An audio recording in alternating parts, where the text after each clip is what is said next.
Welcome back to the Spiritual Uplevel Podcast. I'm your host, Jeri Cristine, and today we have a beautiful soul with us. I'm so excited to be interviewing Deanna Divine. Deanna is a galactic shaman, multidimensional channel, and metaphysical educator dedicated to conscious evolution and unlocking humanity's highest potential. As the founder of the Source Language Institute, she teaches and activates source codes, light language, for deep transformation and multidimensional awakening. Deanna, I am so excited to have you here today. And I just want to get started by having you explain to us what is a multidimensional channel and galactic shaman. Thank you so much for having me, Jeri, on. And I'm really honored and excited to be on your show. Yeah, it's a great question. I think a lot of people, it goes over their head because it's mouthful, right? And for me, this journey has been a long one. It's been over 25 years. And as many that are awakening right now, I too woke around age of 20. And it actually started with working with Reiki. My mom was into it. And I had my first initiation, and that's when I started feeling energy. I was always a very old soul. So I grew up in Soviet Union and in Israel. I had all kinds of experiences, and I'm actually going to have a book coming out soon where I kind of lay out the steps of transformation, and I call it the journey of this Scorpio to the Phoenix. And so where I am today, I'm obviously in the phase of the Phoenix, but as all of us, we start with kind of the Scorpio where there's things around us that just don't make sense anymore, or there's death happening as it did for me, moving around different countries and just a lot of density, and your soul just starts gravitating and listening to and observing. And I think that's been my journey. And really, at the age of 20, when I felt the energy, I realized, wow, this is what my soul is calling me. It just opened up an array of curiosities and rabbit holes. And then from there on, I explored many things, and this is how it ended in kind of more shamanic practice. And shamanism, as those who know and don't know, it's essentially a ritualistic way of connecting to the earth, to nature. So shamans been around for many years in ancient times. Shamans were the ones who working with the plant medicine, with the mushroom medicine, ayahuasca in the jungles, and in Peru, in Colombia, where I've also spent a lot of time with plant medicine. So different ways of connected to nature, but also connecting to our subconscious self, our processes that happen under the surface, and trying to connect to them, feel it more in the body, really kind of being very ritualistic and conscientious about the way I'm living. And in the process of working with different shamanic ritual and participating in many plant ceremonies and traveling around the world in my 20s and early 30s, I really started understanding the nature of reality from different perspectives. So, some people go into meditation and they come into a place of stillness. So the more still you are, the more you start observing. There is more to, going to a grocery store. There is, subtle energies, and we start being more energetically sensitive. And some of us are born with it. For me, I think it was cultivated over time with all these different modalities I was doing. But just the shamanic way was not enough for me. So I started studying therapy. I was really into body work, energy work.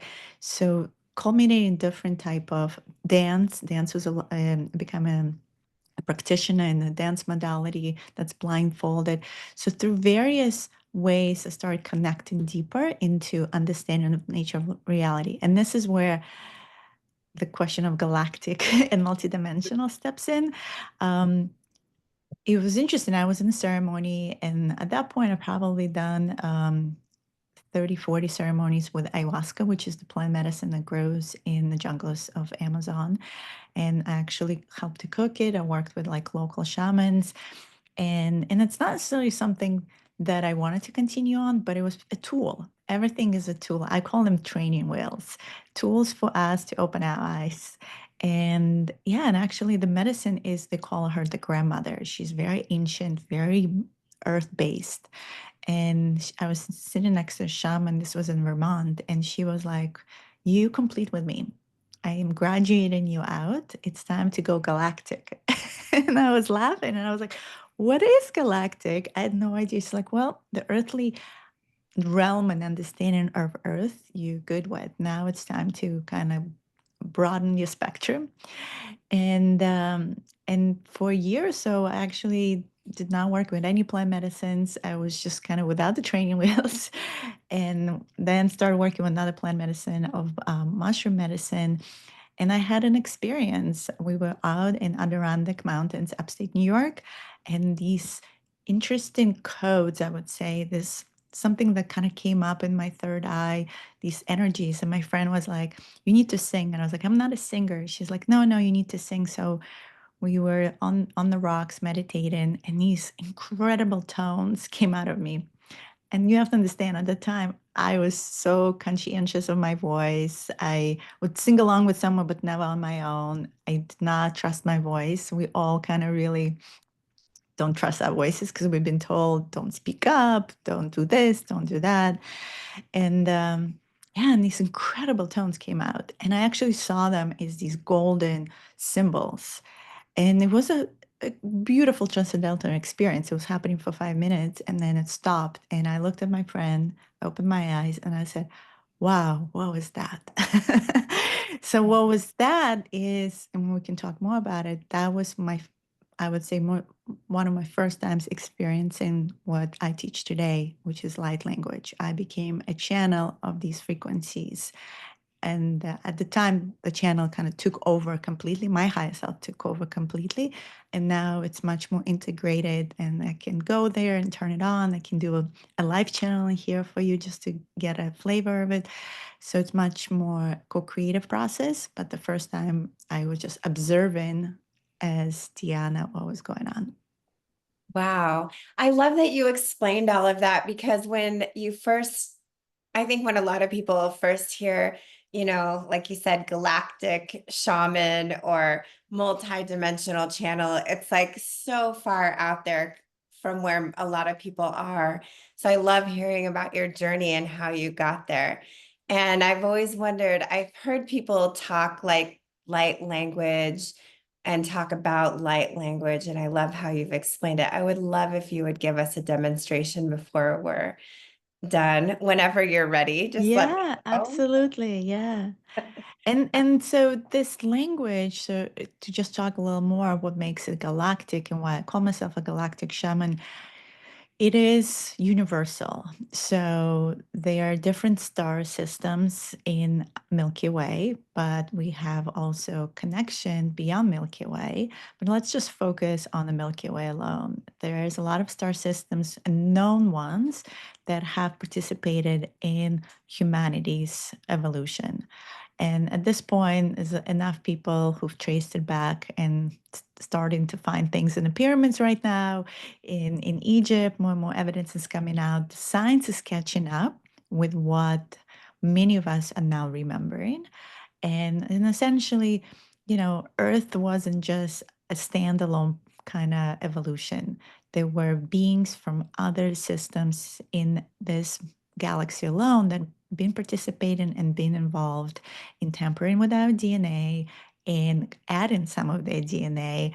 So we are actually a beautiful soup of different starseed codes. And some of these known ones, from Lyra system, Lyrans, Pleiadians, Syrians, Arcturians, Orions. So these frequencies, I would say, many of us, especially the first ones that open up, are usually from the star system where our soul originated. So if you feeling what I'm telling you, just know this is available for you. This is not something necessarily that's a gift you're born with. These languages open up, these frequency open up for everyone. I haven't had one person who was not able to do it because it's already on the soul level available. It's just almost like we need to give it a permission slip. We need to kind of tune into it, stop distracting ourselves with the noise out there and open that frequency to come in. So sometimes so there's different forms of it. The known ones, usually what I was mentioning, in the toning, then the singing, words as well, so spoken one. And sometimes it's also signing, so you can actually sign with your hands. So it's more and then actual writing. So I have some paintings behind me. Those are also light language paintings. There's codes in them. So different people activate it differently depending on what they gravitate to. And with this activation that happened to me, all types of past life memories started coming through. And my work as kind of shaman and practitioner became galactic because as the medicine of ayahuasca told me, I became galactic in my connection. I started remembering my soul's journey in the Milky Way and beyond, and in the different forms. So not in this body, this is one body, but very different body. One of them, the first one was in Lyra system. So if you know the movie Avatar, Mhm. and I love that James Cameron was able to bring it into Hollywood and really depict, because it's very close, not so much in the blue skin. It's actually a painting behind me. It's a little more brown skin. The Lyrans, the blue beings were the vegans, but they were all in the Lyra system. It's one of the first races where humanity is coming from. It's the most dominant, I would say, DNA, and they are the ancestors of many other beings, the Syrians, the Pleiadians, and us included. Um, so we can go into the whole galactic history, but it's fascinating because there's just much more than just the language itself. There's a deeper connection, and it unfolds for everyone differently, wherever they're ready for. Why do you think that this is coming through for so many people now at this time? It's a great question. So I've been on a journey for 25 years, and the language opened for me about and I call it source language. Some people call it light language. And actually was shown to me that it's more than just light. It's expression of the source. It actually can express itself as light. It can express itself as sound. Actually, sound is the most powerful thing that it creates reality. That's why we have it in the Bible and say, God created the world in one word, which is true. So the manifestation, we can go and talk about my book that's coming out. It's called Mastering Quantum Creation, but a lot of it is for us to be able to speak. And why now?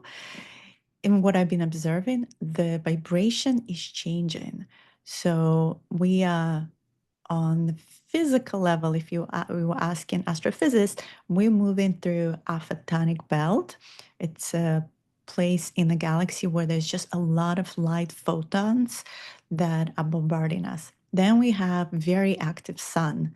The sun is actually alive too. It's a being. Everything is a being in the cosmos. It seems like a planet or a star, but it's actually a being, an angel. We're all angels, different types of formation and manifestations of an angelic energy. So the sun is activating us too, because every time there's geomagnetic storm, every time there's a solar flash, we are receiving right now a lot of light photons, and we are light ourselves. We are quantum beings. So within our DNA, there's already a proven scientific measured thing where there's biophotonic reactions, mitochondria, which is organelle in our cell, gets activated, more energy gets produced. So we are able to hold more light in our energetic field and in the body. As we're able to hold more light and we expand it, and some people experiencing what some call ascension symptoms, so every time there is a solar flare, this and that, they're very uncomfortable. They have fever or they have aches in the joints, and you might experience that issues with sleep, anxiety. What is that? That means your energetic system, your body is being stretched, because we are a hardware. This is a hardware, but really our soul is a software. It's eternal. It never dies. It's infinite. All that information is in the quantum field. It's available. Now, as we hold more light, we're able to tap into that information. We're able to tap into higher selves. We're able to remember our past lives. I do a lot of past life regressions for people. So sometimes they have to go into regression, into meditation, and drop in their brainwaves to connect to those past lives. But what is past? Time is also an illusion. Yeah. The way I explain it, and I like this metaphor, is like slicing a cake and you have all these layers, with the cream in between. That's past, future, parallel selves. Everything is available in this moment, in the now, as you're listening to it. So we have a lot of variations of us happening all simultaneously. It's really hard to comprehend for our little mind, but there's really much more than meets the eye. And it's interesting to see, a lot of Marvel movies now, and Disney too. Like, everyone is trying to show what multidimensionality is like, but it is, for me, happening in real time when I channel, because in one transmission, in one channeling, I can bring in different frequencies and they interplay. So I'm able to observe. Sometimes I'm pulling from my lion self, sometimes it's a Draco energy, sometimes a fairy coming in, sometimes it's a dragon language. It's like a soup of information and frequencies.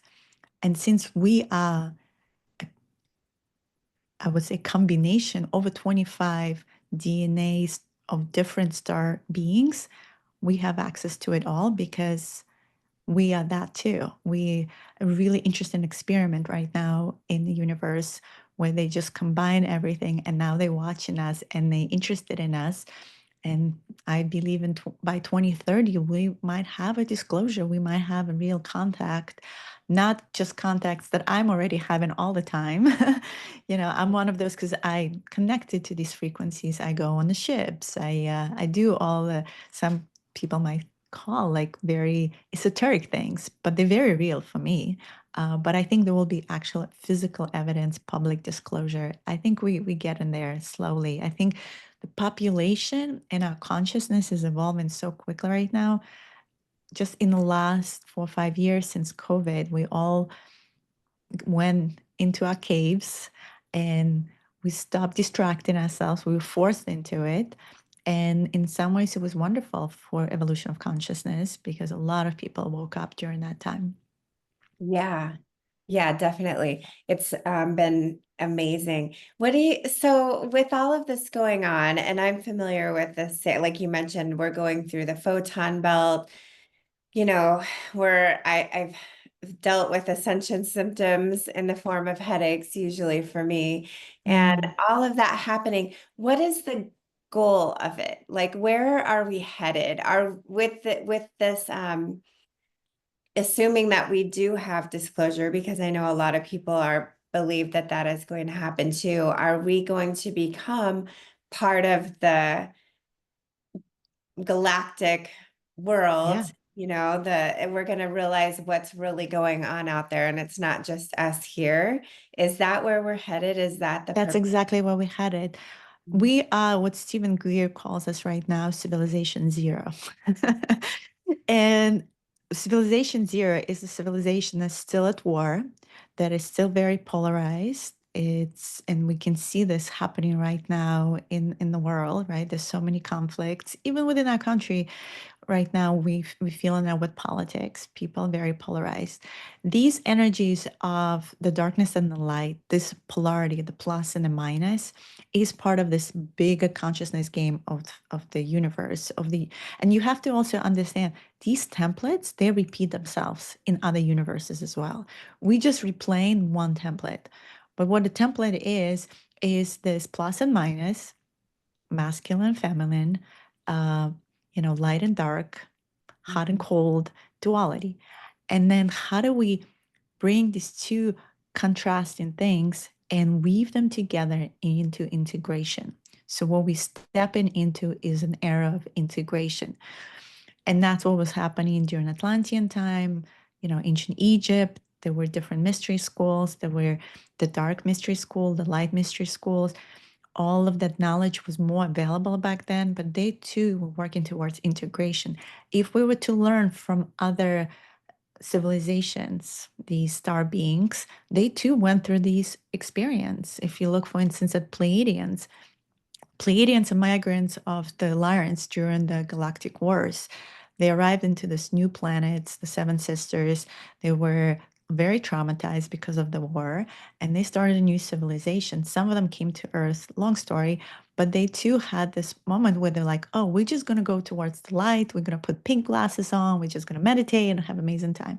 And they did, until a moment where all that trauma that was unprocessed started coming up for them. And so there were a lot of like this, dark and light energies that were conflicting with each other, until they finally realized, oh, we have to look at the dirt under the rug and integrate it into our society, confront it, accept it, process it, work through it, and then in that moment elevate in consciousness as the race in society. And that's what's happening for us. So we are in very strong polarization right now for a reason. At the moment where we stop fighting, when we find the peace first within ourselves, because it starts with us, and we accept the nature of who we are and love ourselves unconditionally, that's the foundation. Because everything that's external is just a mirror of our internal work. So each being on earth right now, their job is to fully step into self love. And that acceptance of all of it, the good, the bad, the in between, then we learn how to integrate those frequencies within ourselves and accept them all and love them. Because love is the medicine, right? That's the highest frequency and vibration in this universal construct. We talk, there's many different games, but here it's all about how do we get to love? How do we integrate that? So as we evolving right now, that yes, contact helps because we'll get understanding that we're not alone, right? We finally accepting the fact that we are part of the bigger whole in this galaxy. And there's a lot of technology that's been hidden, but will finally be available for us, such as free energy, things that would elevate suffering. Because we've been in this karmic loop of suffering and samsara and been told this is the way. But I think, kind of going back to self love, if you internally step out of suffering and realize suffering is no longer necessary school of pain, I no longer need it, and you open your heart to infinite field of possibilities and quantum reality, then your world around you starts interacting with you that way. Everything is like in the Sims game, right? If we believe we're in the bottom of, I don't know, uh, the bottom of the pit and everything is the worst of the worst, that will continue being on the bottom of the pit. But if we get out of that well and we realize, oh wow, there's so much beauty around us, there's so much we can create, we can live together in unity and community and no longer have to fight with each other. There's things we can create together, new cities we can create where they're much more sustainable, where we're not fighting pollution, but we actually thriving. Because right now we're in survival, everything is trying to poison us, and it's hard to evolve that way. But I believe in what I've seen, we're in a time where things going to start changing, and rapidly we're moving towards singularity, and it takes a collective. So it's personal work, but it really takes a collective, a stand from quantum. We talk about standing waves. So there's different potentialities, different timelines. But if everyone chooses that reality, that's the reality we get ahead for. And some call it 5D reality or new earth reality. Not to say that that 3D reality won't exist. There are some souls that not ready for that very high vibrational reality. So a lot of souls are exiting right now, if you haven't noticed. Some of them saying, well, this is too much for me, frequency wise. I haven't signed up for it. Some say, I'm going to maybe support this journey for you guys from there, from beyond the veil better. So there's a lot of choices being made. So we're in this Grand Central station right now where the trains are leaving, and you decide which train you're going to get on, which ticket are you going to buy. You might get on still that old paradigm way and either exit as a soul and reincarnate into a different earth reality, the old paradigm reality. That reality, again, there's so many timelines, will continue. But I think you and I, who doing these podcasts, and many of us who are here seeking to awake others, we're selling you the ticket to our new earth, blueprint template that we've been co-creating since the time of Atlantis, since we volunteered to be here on earth specifically. Many of us as star seeds came here for a reason. We volunteered to be part of this grand experiment, and it is an experiment. And it's the first time, really. It's very different. That's how it's been done in the galaxy. First time where there beings and the planet is doing it together. She is too alive. So we have to understand that we are co-creating this experience together with her. She's too evolving. She's like a 14-year-old teenager right now who's also asking the questions, Man, who am I? What's my identity? Who I want to be? So she's too stepping into this new version of herself, and we're helping her to do that. So all that light that you were talking about, all these ascension symptoms, so as you ingesting them in your body, in your DNA, and you're processing them, you also activating her, because we are all conduits to the light. And so there's the whole process here that's happening, and it's called ascension. Many call it ascension. For me, I call it descension in some ways, because we're not ascending necessarily somewhere, although we are, maybe energetically, but our dissension is more like a merge. Our higher self, our vibrational aspects of self are merging with ourselves. So we embody them more. So they're not external anymore, but we can tap into all these aspects that are around us and bring them in. That's how people channel. Channeling is usually your future self or your parallel self that you connected to, and you bring in that high information through. It's not a body that's outside of self. It's usually someone that's connected to you already. So you're able to be that conduit. I've never heard somebody explain it that way, that our higher self is coming more into the body. That's so beautiful. I'm just sitting here in awe listening to you talk. I'm just Stop picturing me at any everything that time, you're because I can saying. go No, into. no, I could listen to it forever. Um, so I resonate with so much of what you're saying. I actually remember choosing to come here, and that hasn't made it easier. I've known that there was going to be this time, but I have struggled with what's my purpose? Why am I supposed, what am I supposed to be doing to help with it? And I guess I'm just doing the things that come to me right now. But I think, I can totally resonate with, we chose to be here. We knew what was happening, and we knew it was going to be like a big time in history. And I just always imagine like other souls like watching us, like, oh my gosh, you guys can do it. Oh, totally. They're totally cheering us on the other Yeah. side. Yeah. Ancestors, star beings. This is the grandest show ever, because everyone talks about dimensions. There are also realms. So there's different realms here too, like 12 different realms of different beings. And Galactic is just one of them. There's other realms, the angelics, the um, Are different. there some realms that are wanting to hold us back? I think the only ones that have been trying, obviously, everyone's talking about, the powers that be. I'm not going to mention the name, that everyone, the darker forces, and they've tried. Some of them have been in the government, and they've been doing some very malicious things to hold us back. Some might even want to say that pandemic is actually that malicious act, because from one perspective they brought us into home, and that allowed us to meditate and wake up. From another perspective, there's all kinds of um, medical things that have been kind of forced on us, that are holding us back in some ways. And they have been trying, they've been doing all kinds of things throughout history to hold us back, because they're not interested in us evolving. Because you have to understand that this 3D reality, as I was mentioning, is a push and pull reality, right? So there's only finite amount of energy.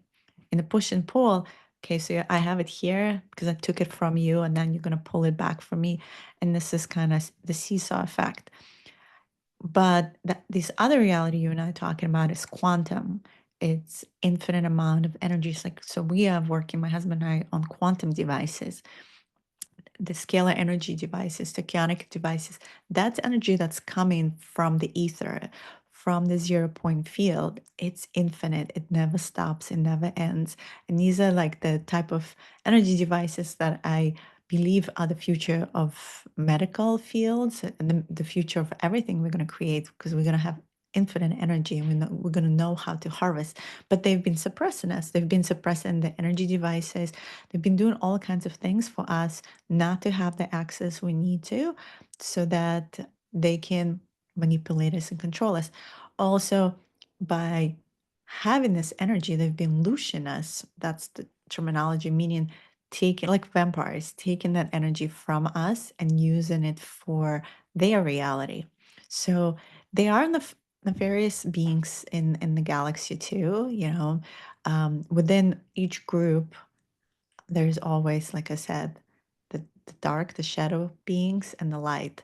Even the ones we always, I mentioned the Pleiadians, everyone talks about how Pleiadians are these high frequency beings, almost in the heart and beautiful. And the bad ones, everyone refers to the Orions, the Dracos.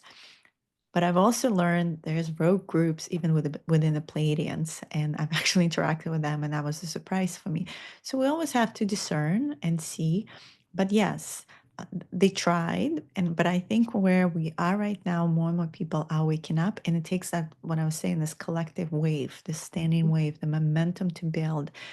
So in the quantum terminology, we build in what's called a standing wave, because there's always potentialities of what can manifest.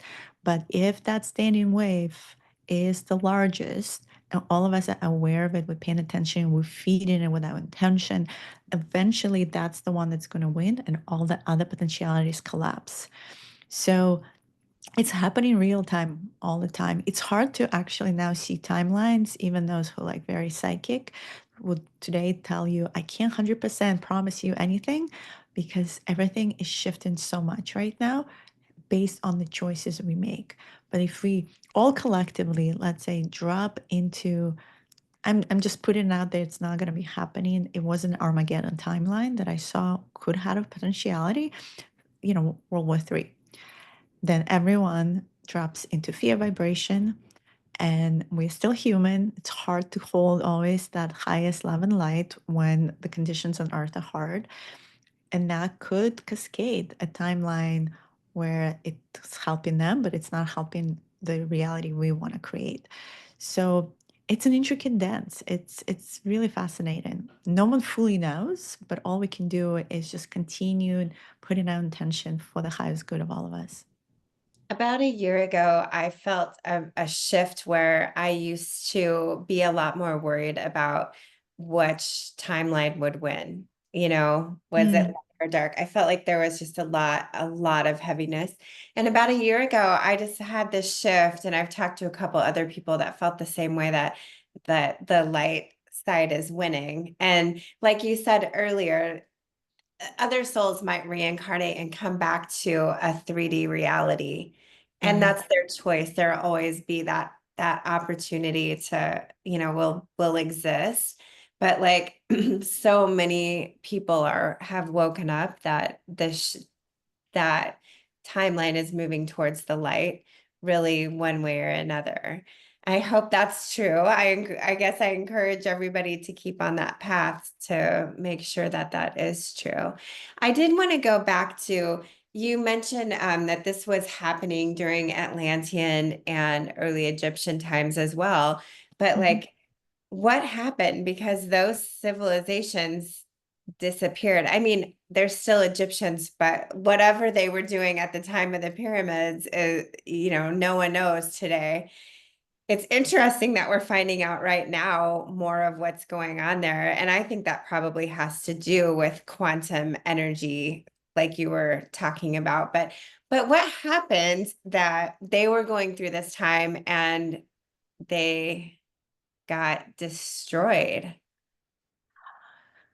From so many of us are remembering now those lifetimes because we also on the soul level signed up for this project and we've been here and incarnated and trying this again until now. We've arrived now, and a lot of us excited because we finally think we have a chance. And I remember those lifetimes. I was high priestess in Saqqara, and also was high priestess in Atlantis, and we were working with very highly advanced technology. It was almost like a different vibrational field than what we have today. We were not so much 3D; it was more like 5D, 4D. And so, with our voices, we could move rocks. With our intentions, we could create things. And that's what's available for us in the future as we, learn how to remember this and master the creation process. What happened was, I think corruption happened. I think over time, beautiful golden era civilizations fall if they don't know how to hold it for a long time. Even if you think before the Egypt was an outpost of the Atlantean project, but also in Atlantis, it started as a beautiful civilization in the parallel with another civilization called Lemuria. The Lemuria civilization was very heart based, very nature based in Pacific Ocean. So, for instance, Hawaii, Fiji Islands, New Zealand, those are reminiscences of Lemuria. And those who travel to those places, they feel it, the frequency is different, very connected, to the dolphins and the whales. There's a whole like Aquarian shapeshift that happened. It was beautiful civilization. The Atlanteans were also first created by Lyrans and other starseed higher civilizations, but then they got corrupted. The Orion, there was a lot of, I would say, galactic games happening, kind of like Star Wars, and they affected Earth as well. So there were factions that came to Atlantean civilization, and they were not heart based. They were all mind and technologically driven, and also genetical manipulation and all of the things that we kind of see playing out in our world today, but it was happening back then as well in a more highly advanced way. And so, actually, Atlanteans were the ones who started this war with Lemuria, and eventually they sunk using this technology. They sunk that civilization, those islands, and it was a big piece of land. And then Atlantis too went underwater, and that was internal again war that was over consciousness over these crystalline grids that were holding the consciousness of that 5D frequency. And a lot of them, I remember as a priestess, we took that information, those technologies down because we knew they were getting into the wrong hands. By the time we got to Egypt, it was trying to recreate that again. It was again a second try. And two, initially, we used the technology, build the pyramids, the vibrational chambers, work with a lot of that. But like I was mentioning, there was, the mystery schools that were towards the oriented towards the light, and there were a lot of Syrian, so if you think about all the gods like Sekhmet, Isis, um, Osiris, they're all mostly Syrian. So the Syrian civilization was very involved. Pyramids and geometries, that all comes from them. They taught us how to create civilization. Some of them left, some of them had internal factions, and eventually it got corrupted. Also, we had stargates that were open, and because of these galactic wars that were affecting us, there were beings coming. So, when I was talking about realms, I have my own memories as High Priestess in Saqqara. We had a stargate, but not a stargate as you think of, the movies. It's a little different. They were like these pods that were coming in and out, and materializing for a bit. That got closed, and somewhat was actually a decision made not by us, by Galactic Federation because of some hijacking that was going on. And then, unfortunately, that hijacking, that nefarious force eventually, in some ways, won at the time, and we just let it go because that's what was going what was happening at that time. S- and it, and we knew we are going to try this again. So my memories were that as a high priestess, we ran to the desert and we chose to die, knowing we're going to incarnate again. We knew we are kind of stuck incarnated on earth, but we're going to try. So it's a long game. This long game is beyond earth. It's I'm not going to blow everyone's mind, but it's beyond even the Milky Way. It's really started in Andromeda galaxy and beyond. So this it's we're talking about consciousness here, evolution of consciousness, and many of us participate as souls in different star systems to evolve it. And this game is happening all the time in its different systems. How far can we push it? So it's just why everyone is so interested in this particular realm right now is just because it's done differently and much quicker. Because we think 26,000 years is a long period of time. It is not. Linearly, it is, but multidimensionally, it's very short. So Yeah. usually it takes millions and millions of years for consciousness to evolve. So here we trying to do it quicker. So we'll see. I'm excited. It brings me back to my main, most pervasive question in my own life. Why? What's it all for? What's the purpose of the whole entire thing? Like, why did Creator create all of it? We are the creators. So again, even using the word creators outside of self limits your responsibility in some ways and also makes you think that it's a force that created it. But you have to understand you are part of that force. So you are still creating and co-creating in every moment. You and I are talking right now and recording this podcast, and then we're going to release it. What's the purpose of it, right? Just ask that. The purpose is to elevate consciousness, it's to increase light, it's to expand and evolve and grow. And that's really all the source wants. It wants to expand. It's like uploading and downloading information and learning. So each lifetime we come in, we learn a lesson. It's like a school. And Earth is a very intense school. Those of us who sign up for Earth, we knew what we were signing up for. And we had to go through certain tests in other star systems to descend down here because we knew this is not going to be an easy one. It's dense, and you know that. Yeah. And Yeah. sometimes those days are like, what am I doing here, right? It would Oh, have been yeah. easier somewhere else, trust me. But it's not easy here. And yet we uplift in the energy, the field, we're changing things. And that's really the bigger goal is to move back to the light, really. And learn in the process. The source wants to learn. We are interested in learning. So, like I said, we are the source as well. So, remembering we are the creation, and any limitations that we put with our mind and we try to categorize us and separate ourselves from that source, it's just the mind, because it's not, it's hard for it, like especially this little primordial brain, because safety equals sameness. So if the same thing happens again, that feels comfortable. But Yeah. anything outside of my sandbox is uncomfortable because it's the unknown, and I don't know what the unknown is like. I don't know what the future is, and all these fears come up.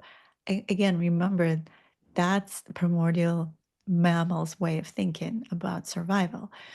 From higher self soul perspective, the infinite soul that never dies, that's experienced lifetimes and lifetimes in different forms, in the form and also not in the form. So like we were angels, and sometimes the form decides not to be incarnated for a while. It's just we've been kind of looped into the cycle on earth. But I think where we came right now to, I feel like we no longer have to be part of this karmic cycle. We can actually get out. We have a choice now not to come back if that's what you choose not to do. There's ways to learn how to do it.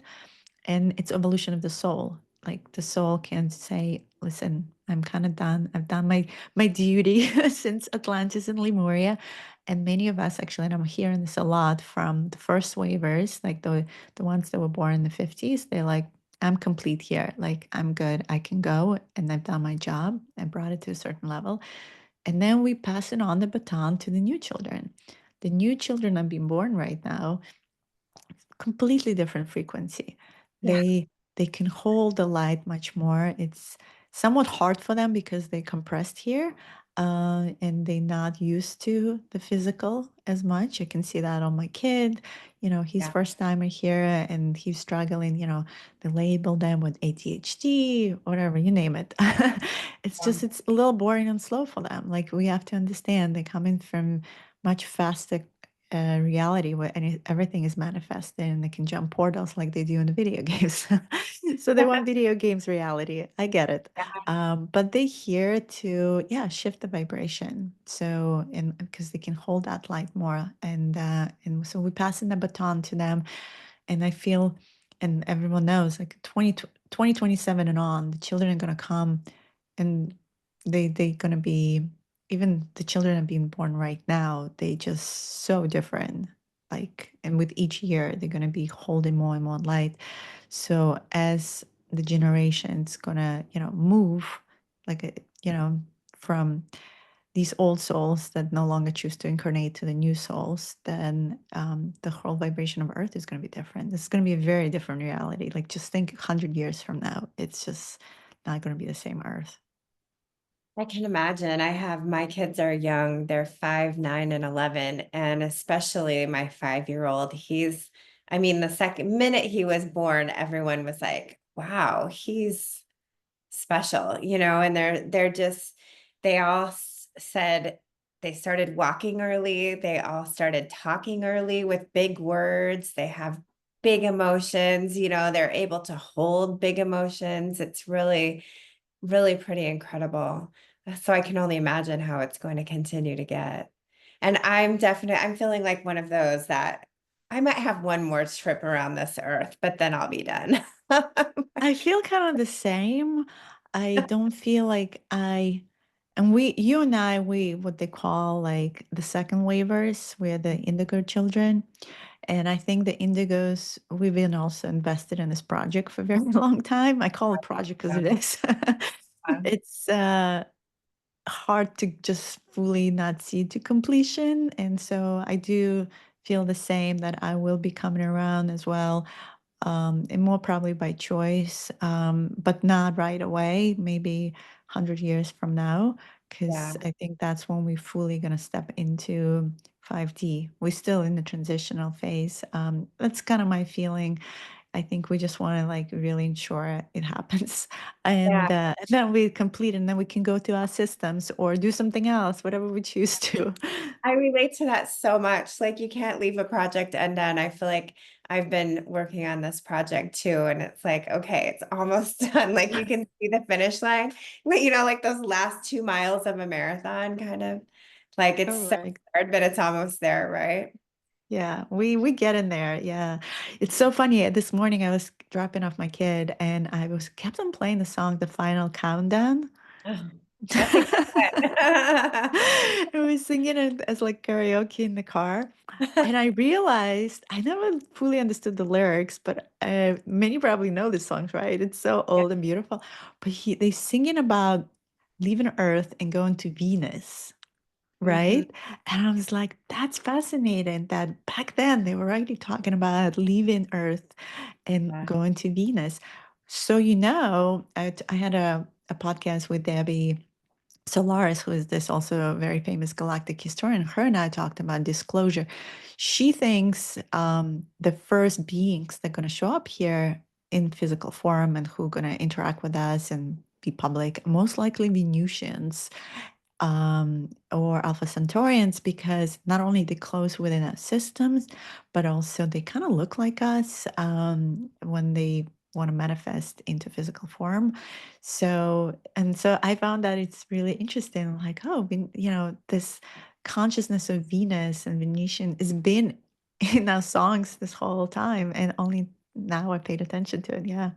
Wow, I think it'll be so interesting because it will really, I think, snap people out of their, I don't want to say little lives, but like where the focus on the problems in our lives will all of a sudden, those problems won't seem so important when we realize there's so much more And I than hope it's not gonna be like in Hollywood movies where they like trying to, demonize the aliens and make it like a horrible experience and them taking over because they're not taking over. That's never been, the interest that it's always been helping us if they to wanted to take over, they could have taken over a long time ago. Like they absolutely can get here, however they get here, however they manifest, they're way ahead of us and they could have taken over. right. It's I think, always been from the ground up. Like there is actually a galactic law one of kind of what in Star Trek is law of non-interference. So you're actually not allowed to interfere within civilization. And that's why we've been coming in as volunteers and participating on the ground. We as souls chose to be here in the forms, so we actually are interfering in some ways, but we're building it from, yeah, the ground crew. wow. Yeah, it's fascinating. I think, from what I've seen from people just like on social media, I think people are so over the drama and all the stuff that is going on here that most people, like even when they did that, they've done that little bit of disclosure about that, yes, there's UFOs, we can't explain them. No one was shocked. Everyone was like, okay, I just don't think that people will be that shocked by it. I think they'll almost a lot, I think a lot of people will be welcoming, like, finally, can you like step in here and take, I think some people would like for them to take over. Well, we don't want to do that either. We have to be sovereign in our Sure. choices. And I think we've lost our sovereignty through eons. And I think it's important to hold our sovereignty and for us to choose the direction of Earth. And that's, I think, what you and I were talking about. Like, we're not done with this project. That's the crown crew. We don't want different agendas to play out here because each of these beings, they're beautiful, but they have their own agendas, so we have to decide our own future and as humans on earth specifically. So that's an interesting point. I, I think to the Bible when the people ask for a king and God didn't want to give them a king and reluctantly gave them a king. I feel like it's been, like you said, for eons, we've given away our power and people are starting to get sick of it now. They're starting to wake up to this isn't a great idea. The rulers, the leaders have known more of what's going on and they're not telling us and they're keeping us in these like systems that no longer work. And I see a lot of people aware of that, but they're just mad about it. They're not doing anything about it. They're still participating. I was in a discussion on TikTok, like, oh, they've always known and they're keeping us, as slaves, basically. I'm like, okay, but what are you doing about it? You're just mad. Like, when are we going to stop paying our bills?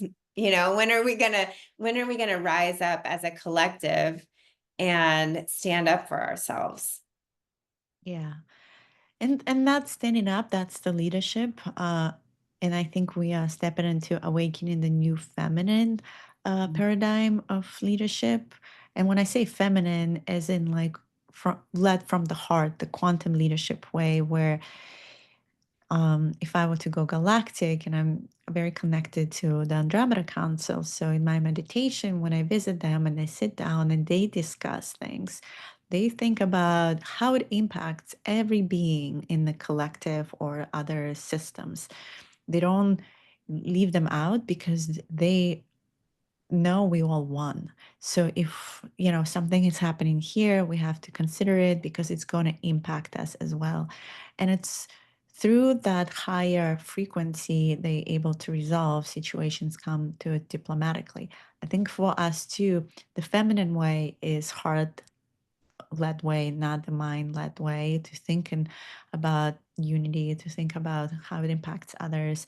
and start shifting the paradigm. The feminine collective needs to step up as well and rebalance the masculine and the feminine energies. I think that's what's happening right now too. We've been way too dominated by the patriarchy, but we're not really recreating a matriarchal society like it used to be. I think it has to be this integrated, balanced, new way that we yet figuring out how to create and do. But for me, the action can happen locally. It can start with your family. It's how you interacting with your kids. It's how you interacting with your, friends, family members. So non-violently, not aggressively, not in authoritative, manipulative way, but really sitting down and seeing, am I reacting to this? Because, something is stirred up within me. It's a trigger. Maybe it comes from some ancestral trauma, my childhood trauma, whatever. So doing the work ourselves and responding, which is basically taking that breath, not reacting, being more neutral, is how we also show leadership qualities that things can change.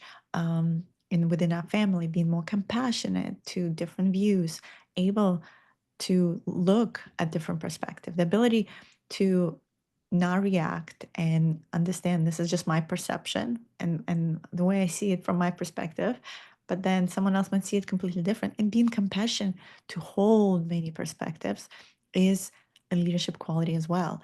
So for me, I think action also really starts at home. It's because it's all internal first before we go into the world out there and march and for causes, because that also creates polarization. That's why I'm trying to say, like, being careful in understanding of where is it really coming from and what we're trying to achieve at the end of the day, and creating our own beautiful containers of love and light. I facilitate in New Jersey workshops where, it's sound healing, cacao, 3-hour drop-in. I activate people's kundalini fields, and a lot of it is service work for me. I am creating these containers for people to come and feel safe and to express themselves fully. And for me, that's leadership, because I could just be at home watching Netflix. But no, on a Friday night, I choose to do this. And so, and I think each one of us can figure out what that looks like for them and how they can contribute. But I think it's not always about doing the things we used to. I think we need to start thinking a little differently. That's so beautiful. How do people connect with you, Deanna, if they want to connect with you more Yeah, with all? definitely. You can go to my website, dianadivine.com. It's spelled as like Diana, Diana, divine.com. And yeah, all the information is there. There's a free handbook.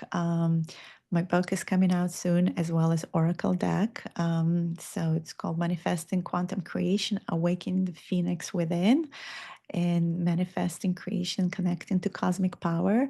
And the Oracle deck is also kind of goes together. It's like a companion in some ways, that someone can use. Hope all of that is going to come out in the next couple of months. It's its final stages.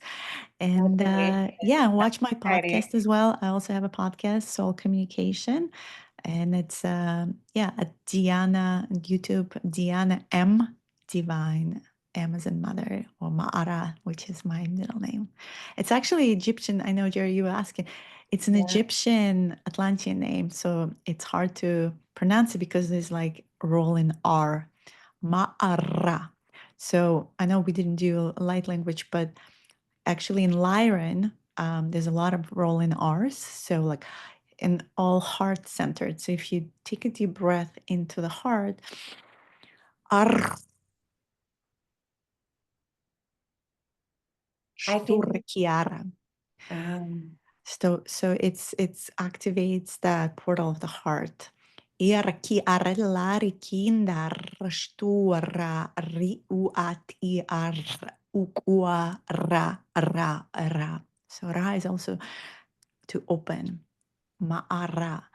And ma is to uphold that frequency of the opening, of stepping into that light. So ma'ara, to open that divinity within you. And we all, like I said, we're all angelic, we're all beautiful. Wow. I could feel that right here opening when you were doing that. That's so beautiful. My gosh, I'm going to reach out to you myself. I want to know more about this light language. So, You can take your own course. I have a self-paced course that is also available with coaching at sourcelanguage.org. Yeah, so if that's something that interests you, sourcelanguage.org, and there's a course there, or reach out to me and just set up I offer free 30-minute consultation so we can talk about, where you are on your soul journey and how I can help you and help you guide you to some tools or things you're ready for. I think everyone is just in very different places, and sometimes we have to just accept, acknowledge our journey and be okay. It's not always about reaching a destination. The journey is actually the most beautiful thing. yeah, definitely.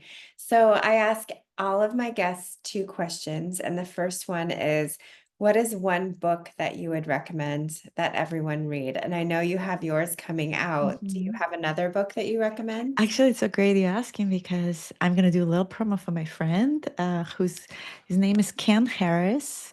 He's in his 70s, and it's called Synchronicity: The Magic, the Mystery, the Meaning. So it's really simple book by Dr. Kenneth Harris. Synchronicity, the magic, the mystery, the meaning. And it's a very inspiring book. He goes into his stories. He met Dr. Wayne Dyer and a lot of synchronous things that happened to him in his life. And how do you know you're in that frequency of love and joy is when synchronicities happen in your life. So it's a really beautiful, simple book. It is a beautiful book. For those listening, go to the YouTube channel and look at it. It's a beautiful cover.